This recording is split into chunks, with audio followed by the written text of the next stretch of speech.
भारत और मालदीव के बीच जारी विवाद गहराता जा रहा है।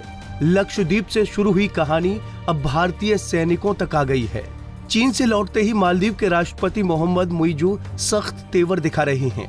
एक दिन पहले बिना नाम लिए टिप्पणी करने वाले मुइज़ू ने भारत से कहा है कि वो 15 मार्च तक मालदीव में तैनात अपने सैन्य कर्मियों को वापस बुलाएं। हालांकि इसमें कोई हैरानी वाली बात नहीं, क्योंकि मुइज़ू जब से सत्ता में आए हैं तब से लगातार भारत के खिलाफ बयानबाजी करते नजर आ चुके हैं। मुइज़ू ने अपने चुनावी अभियान में इंडिया आउट जैसा नारा भी दिया था। इतना ही नहीं, एक दिन पहले उन्होंने भारत का नाम लिए बिना कहा था कि किसी देश के पास मालदीव को धमकाने का अधिकार नहीं है। इस पूरी पटकथा के पीछे पड़ोसी मुल्क चीन की साजिश बताई जा रही है, लेकिन शायद मालदीव भूल गया कि भारत से पंगा लेकर वो कितनी बड़ी गलती कर रहा है। इसका खामियाजा राष्ट्रपति मुइज़ू के साथ साथ वहां की आम लोगों को भी भुगतना पड़ सकता है। दरअसल बीते कई सालों से मालदीव में भारत की सेना की एक छोटी टुकड़ी वहां तैनात है। मालदीव की पिछली सरकार के आग्रह पर भारत सरकार ने अपने सैनिकों को वहां तैनात किया था।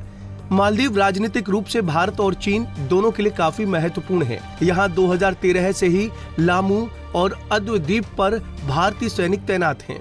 भारतीय नौसैनिक भी मालदीव में तैनात हैं। इंडियन नेवी ने वहां 10 कोस्टल सर्विलांस रडार इंस्टॉल कर रखे हैं।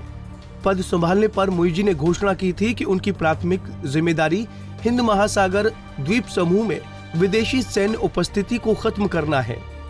मुइज़ू ने पिछले साल 17 नवंबर को पद संभालने के बाद औपचारिक रूप से भारत से अनुरोध किया था कि वो मालदीव से अपनी सेनाएं हटाएं। उन्होंने जोर देकर कहा कि वो ये सुनिश्चित करने के लिए प्रतिबद्ध है कि उनका देश अपनी स्वतंत्रता और संप्रभुता को बनाए रखने के लिए किसी भी विदेशी सैन्य उपस्थिति से मुक्त हो। सरकारी आंकड़ों की माने तो इस वक्त मालदीव में कुल 88 भारतीय सैनिक तैनात हैं। एक रिपोर्ट के मुताबिक मालदीव और भारत ने सैनिकों की वापसी पर बातचीत के लिए एक उच्च स्तरीय कोर ग्रुप का गठन किया है। रविवार सुबह माले में विदेश मंत्रालय मुख्यालय में इसकी पहली बैठक हुई। बहरहाल मुइज़ू की चीन से करीबी और भारत से तल्खी का रुख अपनाने के कारण दोनों देशों के बीच तनाव बढ़ने की आशंका है।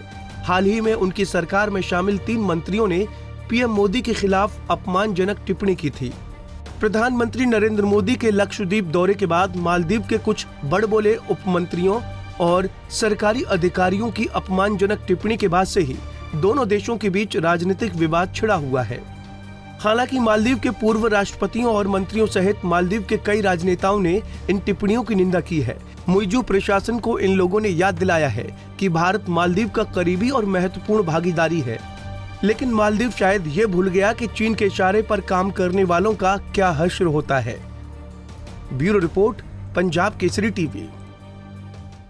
हमसे जुड़े रहने के लिए हमारे YouTube चैनल को सब्सक्राइब करें और नई वीडियो की नोटिफिकेशन के लिए बेल आइकॉन को दबाएं।